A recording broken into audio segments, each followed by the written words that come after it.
When was the last time that you learned something new?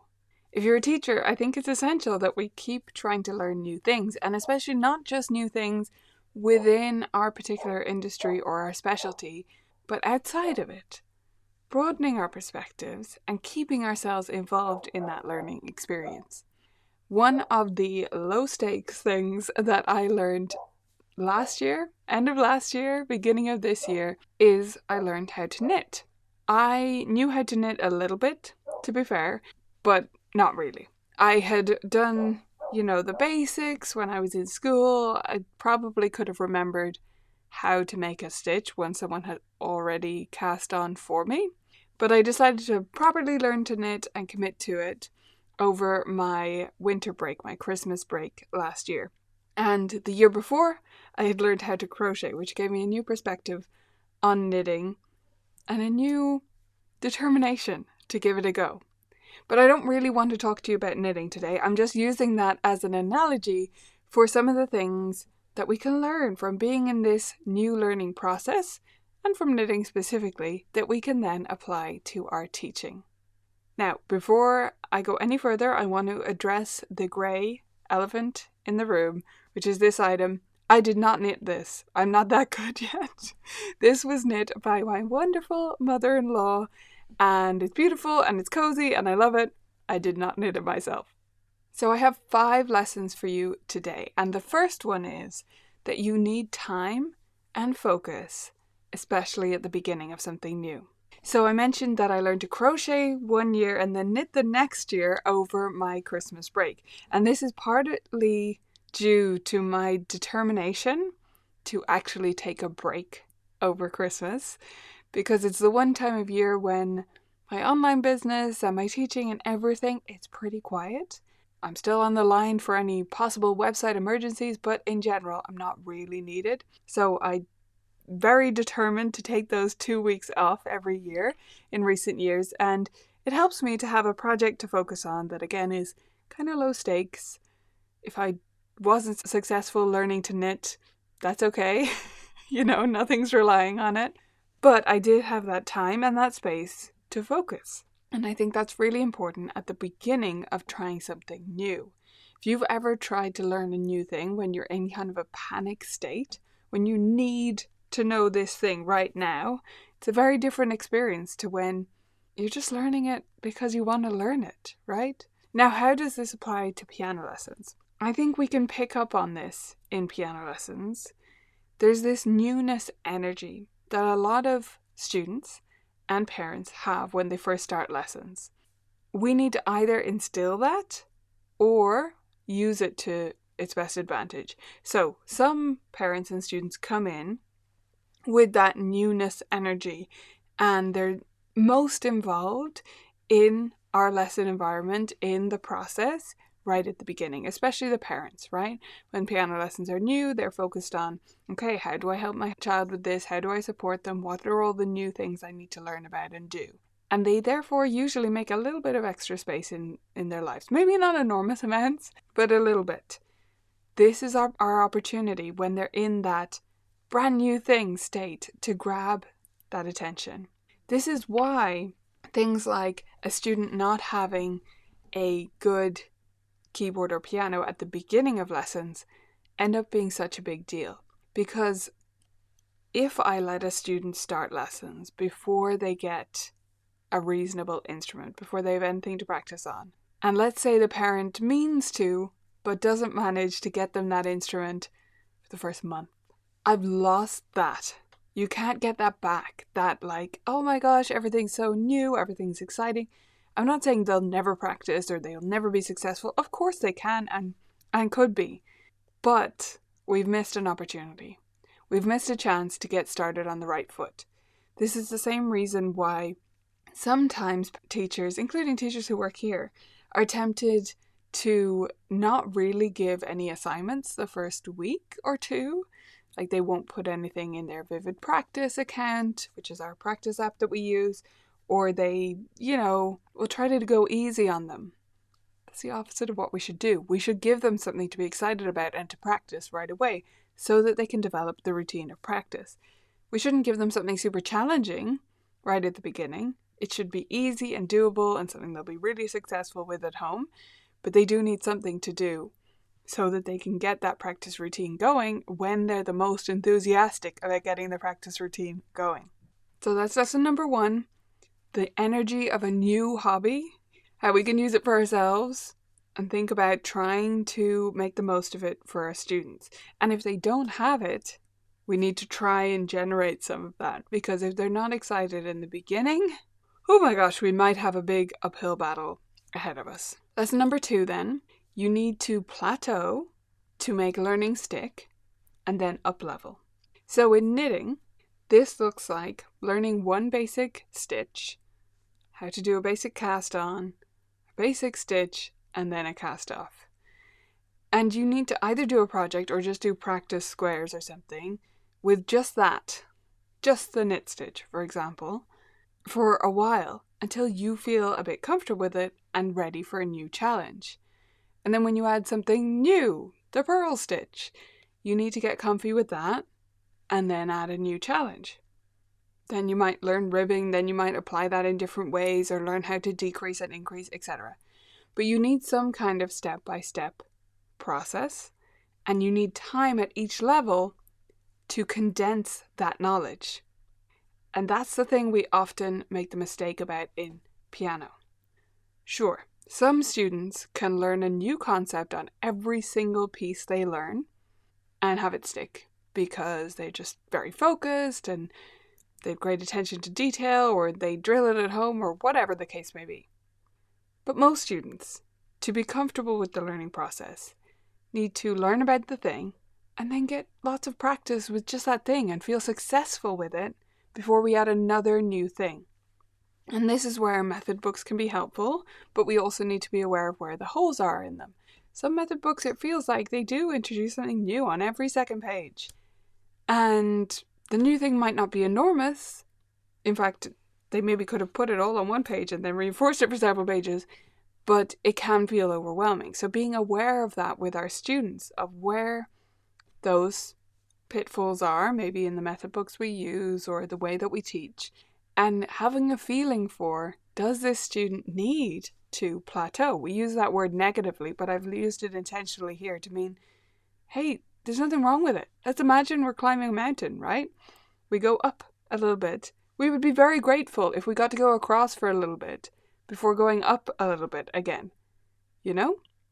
Depends on your goals and objectives, but in general, that's a more pleasant mountain climbing experience than if you just go like, I don't know, 90 degrees.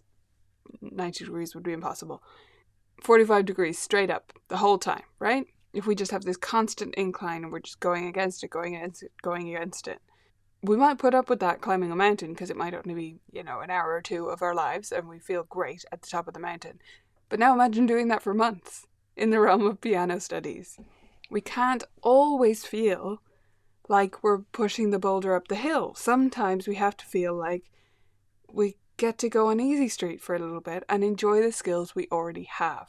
This video is sponsored by Vibrant Music Teaching. Teaching music doesn't have to feel overwhelming. VibrantMusicTeaching.com gives you the resources and support you need to stay inspired. With interactive games, structured courses, and practical tools, you'll keep students engaged while building your own confidence. Join a global network of passionate teachers and start teaching with ease. Visit VibrantMusicTeaching.com and take your lessons to the next level.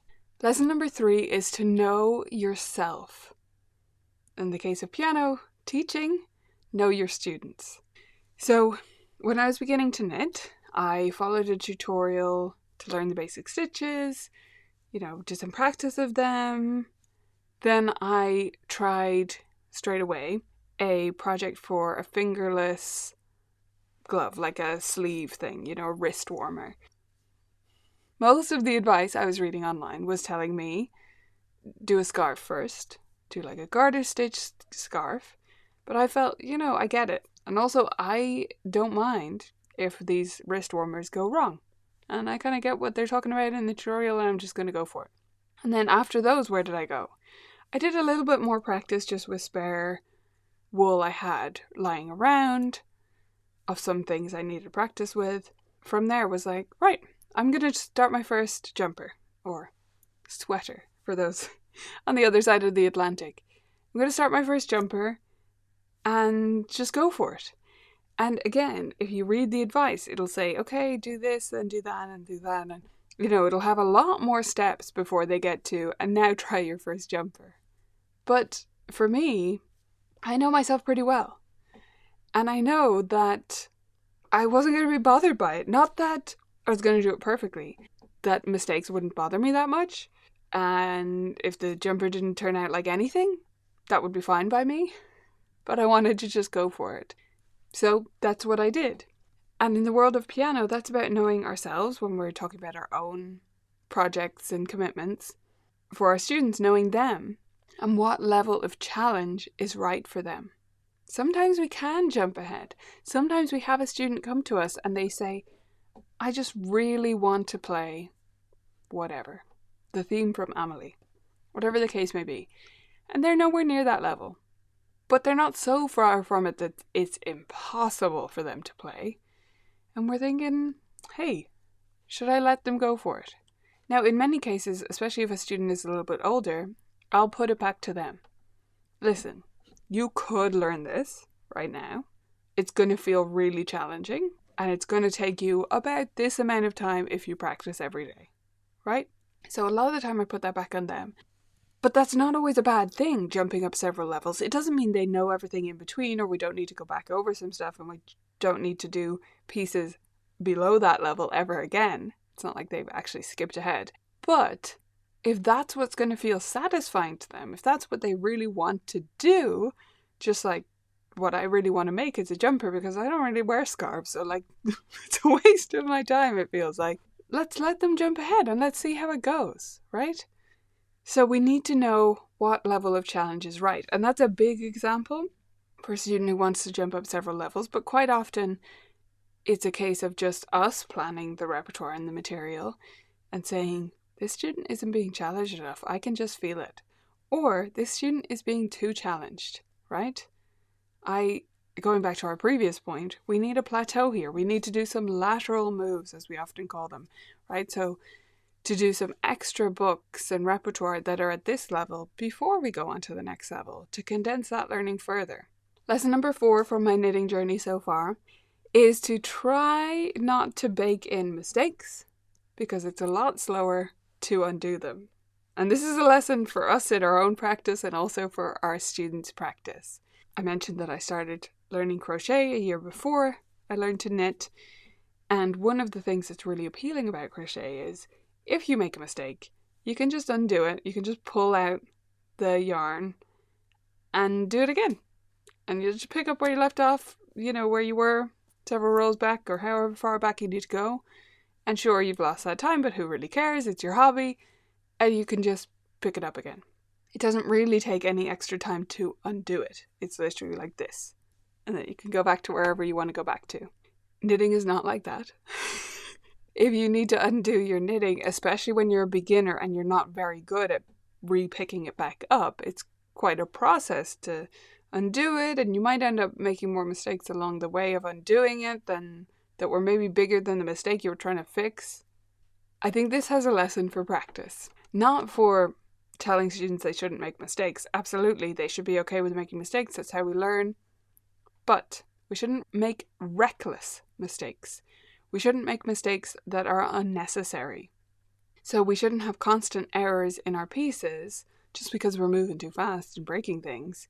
Because then it takes so much longer to undo that, to relearn that section, that it would have to learn it first in the right way. Right? I mean, we all know this. But knitting is like this physical manifestation of that. So maybe, if you knit, if you have a student who really just this isn't hitting home, you might actually take out your knitting and show them something that's not important to you. Show them how you make a mistake and then continue on and then have to go back to it. Could be a fun demonstration. Let me know if you give it a go. But I think the bigger lesson is going slowly, being careful in order to go faster. My final lesson is inspiration, not inferiority. And I actually think this might be a reverse lesson. I think this might be something I mean, I've no evidence for this, but perhaps from the fact that I studied music is why I'm able to think like this. Let me know if you feel you're better than average at this, or maybe it's just me, maybe it's just a natural thing with me. If I watch, a YouTube knitter and they're showing what they do and what the projects they've done or talking about their process or whatever, and they're way beyond my level, which most people are. I've only done a little bit of it.